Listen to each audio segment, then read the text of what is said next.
et ravi de vous retrouver dans cette leçon dans laquelle nous allons voir ensemble comment joindre deux tables.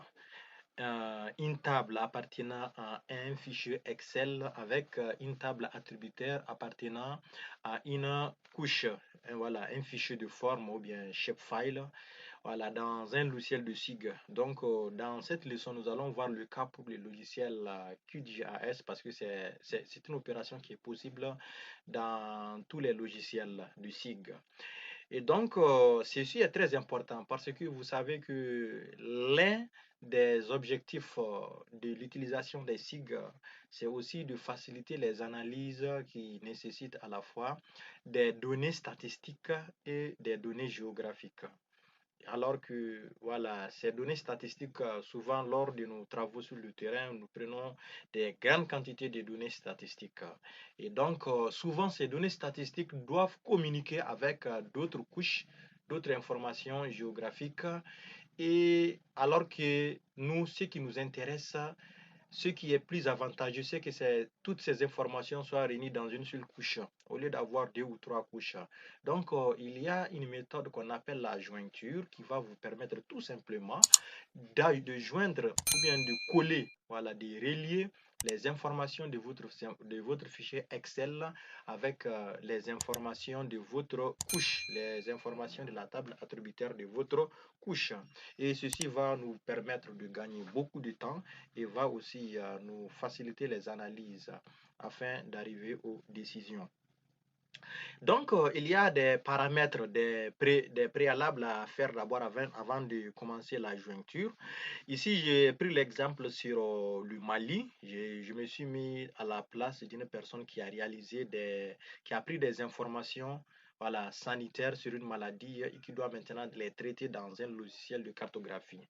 Donc, ici, premièrement, je vais vous montrer le tableau des informations. Vous voyez ici, on a les régions Bamako, Gao, Kai, Kidal, Koulikoro jusqu'à la fin.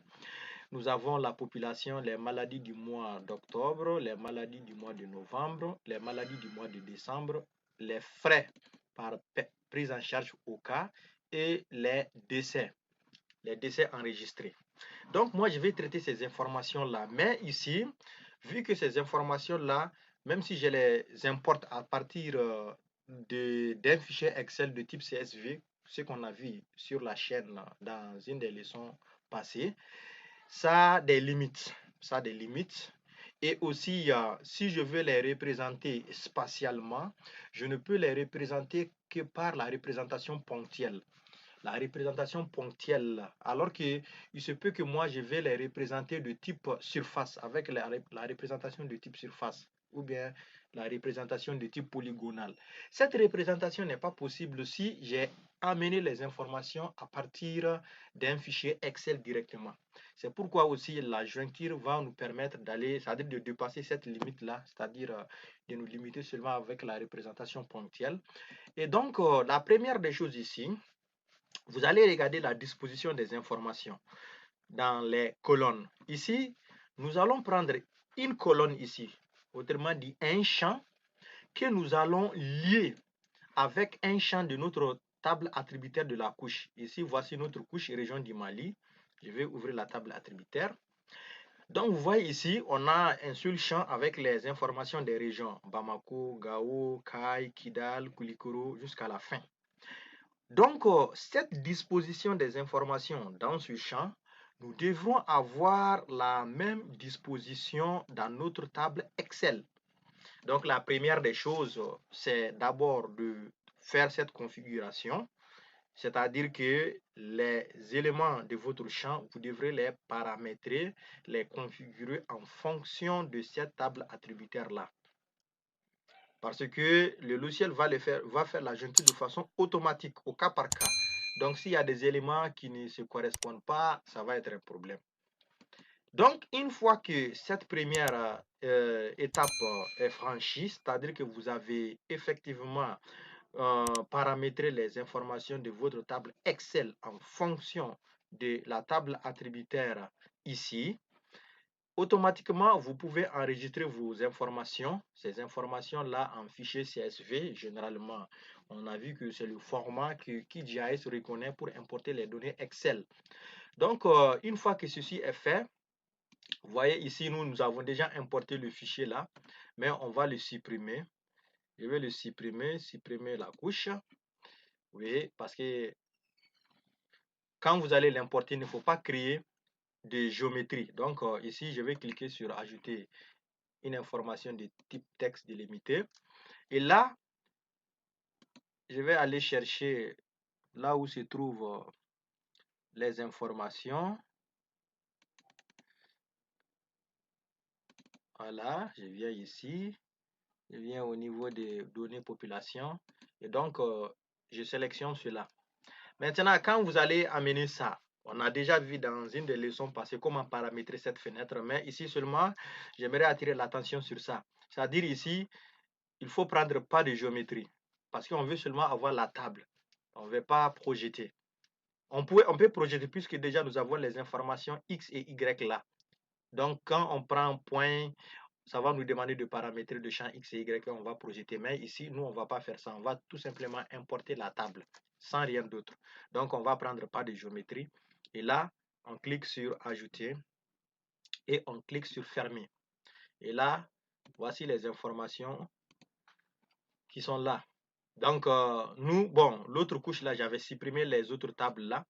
Je peux le faire même ici. Il suffit tout simplement que je clique sur activer l'édition.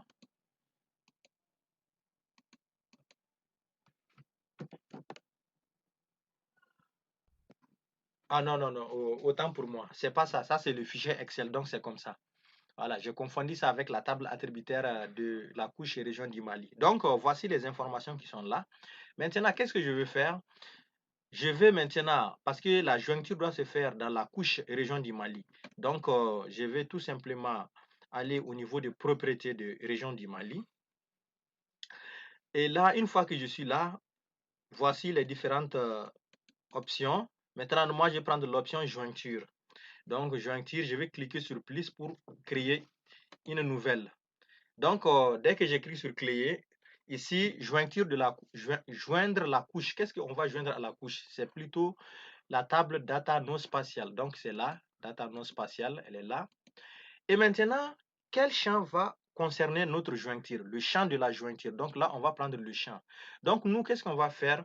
Nous allons prendre, comme il y a le champ région ici, dans notre couche shapefile ici, on va prendre le champ aussi région de la table data non spatiale.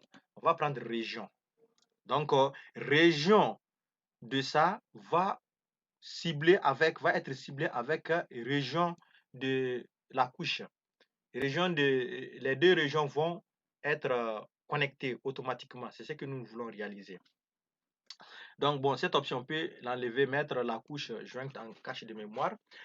Et par rapport à ici, champ joint, c'est-à-dire ici, ça nous donne aussi l'option, le choix de choisir les champs que nous voudrions même prendre dans notre table qui est par derrière. C'est-à-dire dans notre fichier Excel, si on veut, on n'a même pas besoin d'amener tous les champs. On peut faire une sélection des champs qu'on veut amener. Par exemple, supposons que je vais calculer seulement la densité de la population. Alors que cela veut dire que j'aurais seulement besoin du champ population. Donc, je vais prendre population et laisser les autres. Supposons que je vais faire un calcul sur les malades du mois d'octobre. Donc, je peux prendre malades du mois d'octobre et laisser les autres. Donc, vous voyez, de cette façon, on a le choix de prendre le champ qu'on veut. Et donc, nous, qu'est-ce qu'on va prendre? On va prendre la population. Bon, on peut tout prendre, hein, mais ici, c'est le choix. Chacun aura un choix à faire.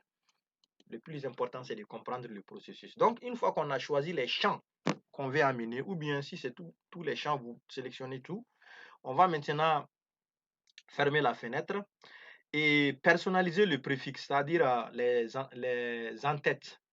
Bon, ici, on peut ajouter quelque chose. Par exemple, comme ce sont des champs qu'on vient de faire la jointure, on peut écrire champ jointure ou bien quelque chose qui va être indexé à l'entête, qui va montrer que c'est des champs qu'on a fait la jointure.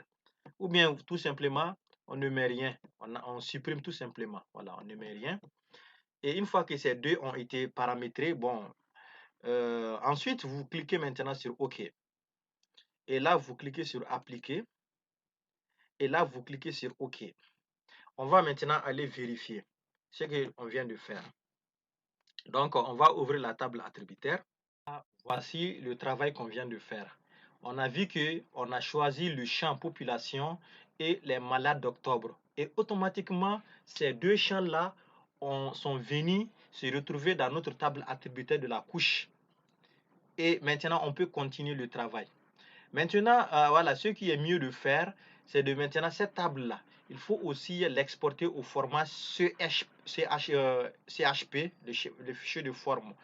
Parce qu'il y a aussi des configurations voilà, qui ne sont pas là. Donc, il faut l'exporter au format CHP pour avoir voilà, tous les traitements qui peuvent être réalisés.